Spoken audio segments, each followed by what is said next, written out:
কর্মহীনতা, বিভিন্ন শিল্প কলকারখানা বন্ধ একটা ভিন্ন রূপ ধারণ করেছিল, যার অবসান এখন পর্যন্ত হয়নি। কিন্তু ওই যে গণতন্ত্রের পথে যাত্রা, ভোট, নির্বাচন, আমরা অন্য সংকটটা এত বেশি সামনে আসছে, এই আলোচনাগুলো এত সামনে নাই। গণঅভ্যুত্থানের পরে তার যেমন পজিটিভ দিকও আছে, কতকগুলো নেতিবাচক দিক আমরা দেখি। উগ্র শক্তির উত্থান এবং মব সন্ত্রাস, এই কনফিউশনটা অনেকটা দূর হওয়ার দিকে কিন্তু যাত্রা করেছে। অন্য আলোচনায় যে যত করুক, মনে করছে যে গণতন্ত্রের পথে যাত্রাটা আরো হয়তো নিরঙ্কুশ হবে, অন্য সংকটগুলো বা অপশক্তি অত বেশি পাত্তা পাবেন। আমি এইটাকে পজিটিভ ধারা হিসাবেই দেখতে চাই। এই বছরটা শুরু হলো গণতন্ত্র উত্তরের প্রত্যাশা। 2025 কিন্তু আমাদের কাছে একটা ভিন্ন প্রত্যাশা নিয়ে এসেছিল। সেই ভিন্ন প্রত্যাশার একটা কথা বা একটা দুইটা পয়েন্টও যদি আমি সামনে আনি, সেটা হচ্ছে 24-এ কর্তৃত্ববাদী শাসকের অবসানের পর আমরা যে গণতন্ত্রের পথে যাত্রা শুরু করাটা এখনো যে পথে আমরা যাত্রা শুরু করার পথে আছি, সেই জায়গায়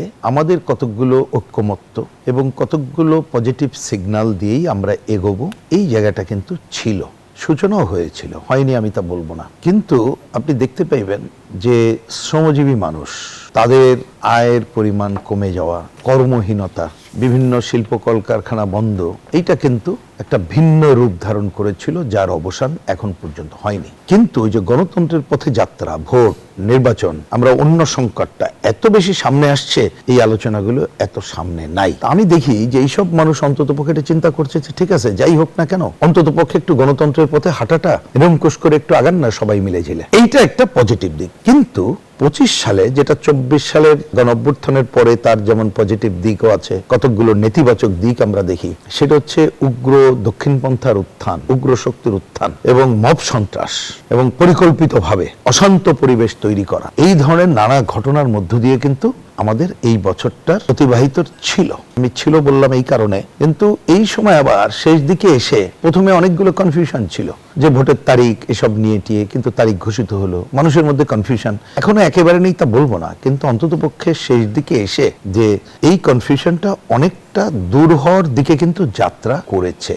সেক্ষেত্রে আমাকে যদি বলেন যে এক্ষেত্রে একটা বড় রাজনৈতিক দল আপনি ভোটের বিবেচনা এবং সব বিবেচনায় করলে বিএনপি, যে তাদের চেয়ারপারসন তিনি সশরীরে না থাকলেও তিনি মারা যাওয়ার পরে যে একটা অভূতপূর্ব যে ভালোবাসা তিনি পেলেন, এই দলের ভারপ্রাপ্ত চেয়ারম্যান এখন তো তিনি প্রধান দায়িত্ব, তিনি আসার মধ্য দিয়ে এবং মানুষের মধ্যে কিন্তু অন্তত পক্ষে অন্য আলোচনায় যে যত করুক, মনে করছে যে গণতন্ত্রের পথে যাত্রাটা আরো হয়তো নিরঙ্কুশ হবে, অন্য সংকটগুলো বা অপশক্তি অত বেশি পাত্তা পাবে না। আমি শব্দটা খুব বুঝেই বলছি, পাবেল ভাই বলতে পারবে। আমি এইটাকে পজিটিভ ধারা হিসাবেই দেখতে চাই এবং সেইটা এই বছরের শুরুতে আমরা নিশ্চয়ই ইতিহাস তার মূল্যায়ন ভবিষ্যতে আরো করতে পারবো। এই বছরটা শুরু হলো গণতন্ত্র উত্তরের প্রত্যাশা। যে সেই গণতন্ত্র উত্তরের প্রত্যাশার একটা বড় বিষয় হচ্ছে যে তারিখ ঘোষিত হয়েছে 12ই ফেব্রুয়ারি নির্বাচন অনুষ্ঠিত হওয়া। প্রশ্ন শুধু না, যার উত্তর পেয়ে আমরা আগাতে চাই, নির্ধারিত সময়ে ন্যূনতম গ্রহণযোগ্য নির্বাচন যাতে হয়, তাতে সরকার, নির্বাচন কমিশন দায়িত্ব পালন করবে।